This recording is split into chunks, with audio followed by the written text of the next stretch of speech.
반헌법적인 비상계엄을 선포하고 헌법기관에 무장계엄군이 난입하고 국회의 권능이 무참히 짓밟힌 상황에도 지난 7일 1차 대통령 탄핵소추 표결에 집단 불참해 의결 정족수 부족으로 무산시킨 국민의힘 국회의원. 국민의 뜻을 저버리고 주권자가 국민임을 망각한 이들의 행태는 국민적 공분을 사기에 충분했습니다. 이에 국민이 투표를 통해 국회의원의 헌법상 의무를 위반하거나 직권남용, 직무유기를 한 경우 해임할 수 있는 국민 소환제에 대한 공감대가 확산했습니다. 12.3 내란 사태 직후 더불어민주당 전진숙 의원과 박주민 의원이 국회의원 국민 소환 법률안을 잇따라 발의했습니다.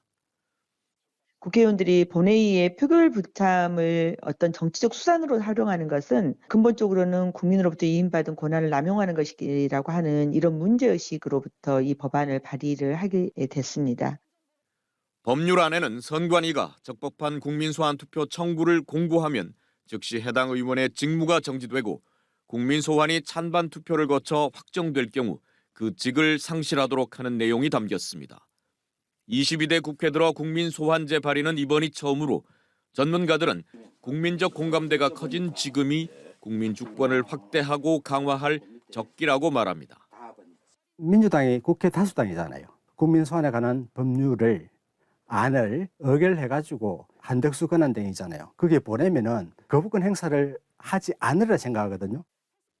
지난 2006년 17대 국회 당시 첫 발의된 국민소환 법률안. 21대까지 16건의 관련 법률안이 나왔지만 단 한 건도 예외 없이 폐기되거나 철회됐습니다. 대의민주주의를 보완하고 국회의원에 대한 국민의 민주적 통제권을 확보할 수 있을지 12.3 내란 사태를 겪은 국민들은 두 눈 부릅뜨고 국민소환제 도입 과정을 지켜보고 있습니다. MBC 뉴스 박중웅입니다. 12.3 내란을 일으킨 윤석열 대통령에 대한 탄핵소추안 표결에 집단으로 불참한 국민의힘 국회의원. 내란죄를 저지른 대통령의 탄핵소추안이 불성립되는 순간 주권자로서 느낀 국민적 공분이 여전히 가라앉지 않고 있습니다.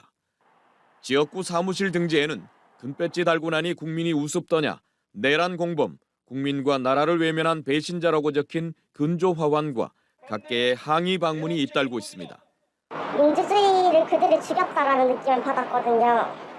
그래서 그때부터 제가 할 수 있는 거를 하고 싶어서 시위도 나가기 시작했는데 지방자치단체장과 지방의원의 경우 2006년 제정된 주민소환제를 통해 정치적 책임을 물을 수 있는 것과 달리 국회의원은 같은 선출직임에도 소환 대상에서 제외돼 임기 만료 전 해임시킬 수 있는 제도가 없습니다.